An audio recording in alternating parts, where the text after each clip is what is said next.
Magandang alas 11 sa inyo mga guys. Narito ngayon kami sa ilalim ng Kiluban. At kami nagsisintro ng muhon. Pasensya na kayo guys at hindi ako makapag-vlog kanina. Sana makikita na ninyo yung mga nakita ko. Masyadong malakas ang ulan, katitila lang. Mga kasama ko nga pala, narito ang 4 na kawani ng Liberty na si SG Avila. Siya ang namumuno sa kanilang copyright dito sa amin sa NCSI. At ito namang isang ito ay ang tupad na nakasamahan ng MBC. Guys, pasensya na kayo ha. At wala talaga ako sa inyo may papakitang maganda-gandang Baka mamaya pag pinagbigyan tayo ng panahon, makakita kayo ng mga kakaiba naman. Pero yung kahapon ng mga in-upload ko, makikita na ninyo yun. At mapapanood na ninyo yung mga kakaibang sign na nakita ko.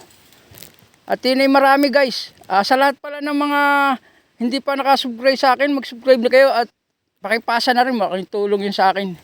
At ako kahit hindi ninyo na nadadaanan nyo lang, maraming salamat sa mga nanonood ng aking mga bidyong upload. At huwag nyo kalilimutan nga pala yung YouTube channel ni Ulia Vlog. Isa sa makikita nyo yung mga sign ng mga pinupuntahan namin.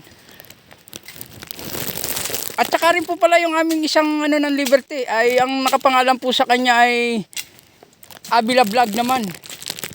Suportahan nyo na yan guys, yung sa mga lahat ng mga viewers ko. Tingnan ninyo, silipin nyo. Yan guys, sakit na naman ninyo, nasa ilalim kami ng mga, kung alam nyo ito, yan yung dahon na yan. Narito kami sa ilalim. At hindi pa namin matukoy kung saan dito mismo. Dito nga po pala sa may lalagyan namin ng muhon, meron po nakatanim na isang buli. Ayan po. At aguho. Nariyan po yung aguho. Ito po sa may bababa. Hindi nyo po makita at madilim at gawa ng ako. Mas mataas pa po yung damo sa akin. Ay guys.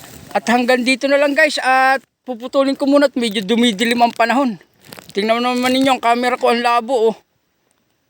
Pagpasensyahan na ninyo. At least meron ako sa inyong na-upload na kahit paano mapapanood ninyo. Ayan ang kasamahan ko, nainom. Yan. Tandaan nyo ang mukhang yan. Yan. Sige na guys, at hanggang dito na lang. At maraming salamat sa mga nagsusubscribe sa akin at saka nanonood ng mga hindi pa nagsubscribe. Bye-bye!